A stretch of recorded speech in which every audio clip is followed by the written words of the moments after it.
Sur Blender Stock Exchange a été posée la question de savoir comment utiliser une texture d'immeuble pour faire un immeuble la nuit et en fait rendre les fenêtres lumineuses. Donc j'ai cherché une image d'immeuble la nuit en tapant photo immeuble nuit.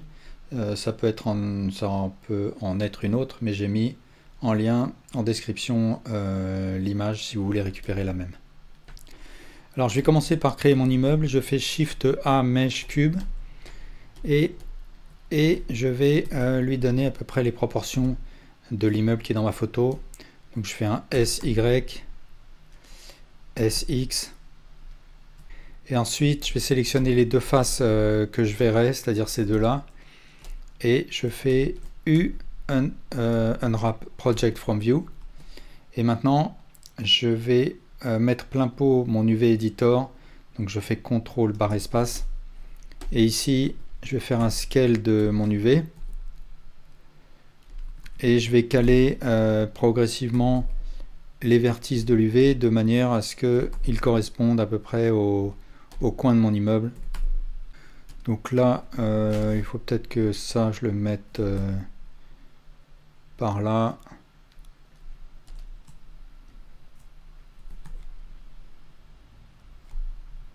Il faut que je fasse en sorte que ça respecte à peu près la perspective.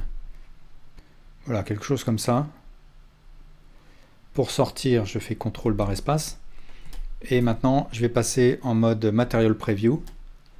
Ici, dans le Shader Editor, je clique sur New pour créer un nouveau matériel.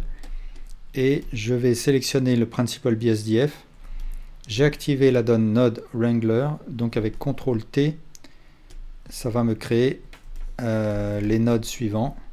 Donc le texture coordinate qui est en mode UV, donc c'est ce que je veux parce que je veux que mon matériel tienne compte de l'UV que je viens de créer. Et ici un image texture, et là je vais aller chercher ma photo de ville la nuit, et du coup ma texture vient s'afficher sur mon objet. Alors là je peux déjà donner des petites corrections. Par exemple, j'aimerais éviter ces traces là, donc ce que je fais c'est que je sélectionne cette face seulement et je sélectionne cet edge, je le déplace un peu sur X.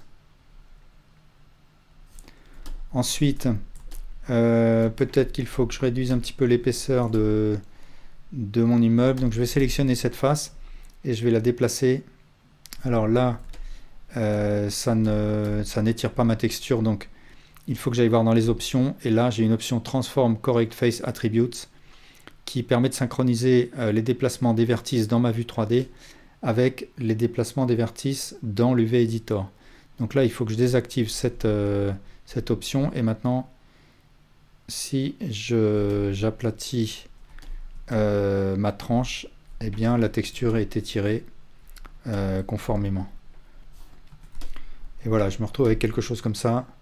Donc maintenant ce que je peux faire c'est un petit peu modéliser pour donner un petit peu de relief à mon immeuble.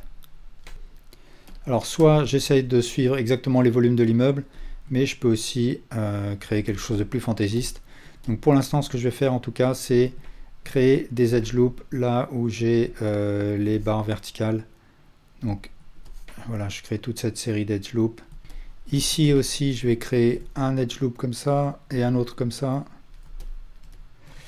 Et ensuite je vais faire une extrusion, donc je vais sélectionner toutes ces faces jusque là et je vais faire une extrusion. Ensuite je vais sélectionner cette face là et je vais faire une extrusion mais vers l'intérieur. Alors si je fais une extrusion vers l'intérieur, une extrusion simple, ça va me laisser ces faces là. Donc ce que je peux faire c'est un Alt E, Extrude Manifold, et du coup ça va me décaler ma face sans créer de face, sans garder les faces haut et bas. Maintenant je vais sélectionner toutes ces verticales et je vais en faire une extrusion. Et voilà, donc je peux en rester là pour ce qui est du volume. Alors par contre, ça demande peut-être des modifications parce que là, c'est pas logique d'avoir cette texture sur les tranches. Donc ce que je peux faire, c'est sélectionner toutes ces faces. Donc je vais faire un Shift G, Select Similar Normal, ce qui va me sélectionner toutes les faces qui pointent dans cette direction, sauf celle-là. Là, je vais la retirer de la sélection. Je vais me mettre de côté et je vais faire un U, Project from View. Et maintenant ici, dans mon UV Editor, je vais caler. Alors là, il ne veut pas me sélectionner ça, donc ça je vais le désélectionner.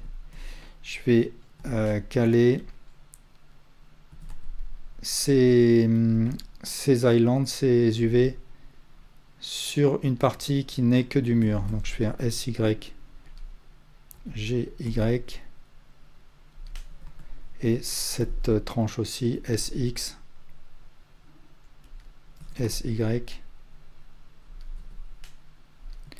Et maintenant, si je reviens dans ma vue 3D, voilà, c'est mieux comme ça.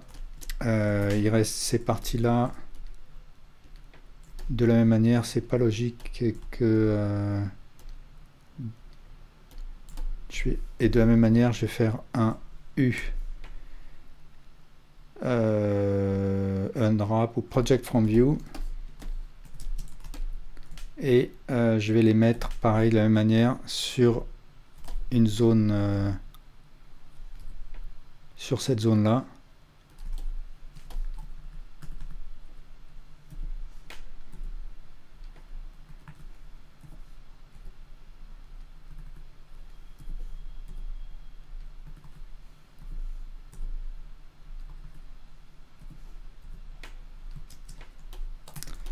Et voilà ce que ça donne.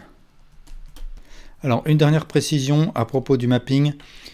Si j'ai un edge loop et que je fais un slide, donc GG, si je ne veux pas de déformation de ce type là, il faut que je veille à ce que dans l'opérateur box, l'option correct UV soit activée. Donc là, avec l'option activée, le slide ne déforme pas. En cas de déplacement de vertice sans slide, eh bien, il faut que j'active Correct Face Attribute si je ne veux pas de déformation. Et en cas de slide, c'est l'option est dans l'opérateur box. Donc maintenant, je peux attaquer le matériau plus en détail. Alors, ce que je vais d'abord faire, c'est basculer en mode render ici. Et il faut que je crée une lumière. Donc, je vais faire un Shift A, Light, Sun. Et cette lumière, pour l'instant, si je me mets de côté, je vais faire une rotation comme ça. Une rotation. Je vais cliquer sur la petite icône verte là, de manière à directement avoir accès aux données de ma lumière. La couleur, je vais choisir un bleu. La puissance, je vais choisir 3. Et comme ça, notre immeuble est éclairé et je vais pouvoir mieux juger de ce qui se passe. Ensuite, dans mon matériel, je vais baisser le spécular de manière à ce que mon objet reçoive la lumière, mais qu'il n'y ait pas de côté réfléchissant.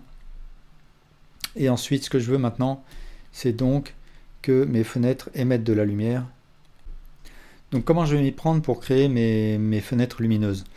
Eh bien tout simplement mixer mon principal BSDF, qui agit pour l'instant comme un diffuse, avec un node emission, et utiliser mon image comme masque pour distinguer les parties diffuse des parties emission. Donc je pourrais me servir des valeurs emission du principal BSDF, mais en fait ça va être plus simple de passer par un mix shader et par un node emission. Donc ici en aval, je vais créer un shader, un mix shader. Je vais créer un shader emission, je branche l'emission et je vais utiliser mon image, je la branche dans l'emission.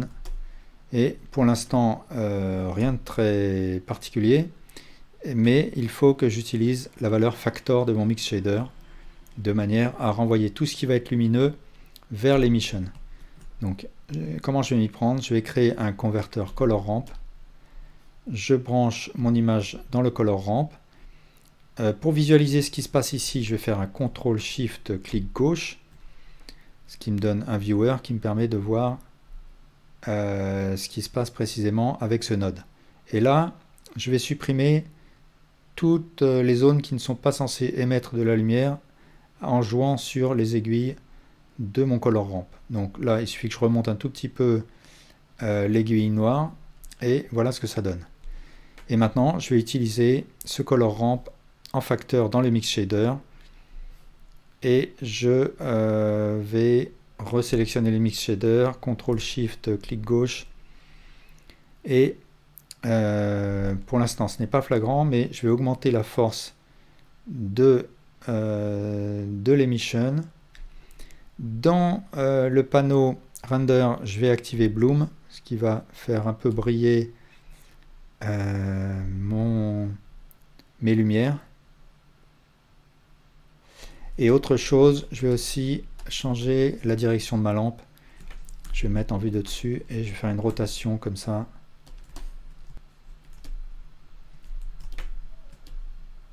Voilà, et bien merci beaucoup pour votre attention.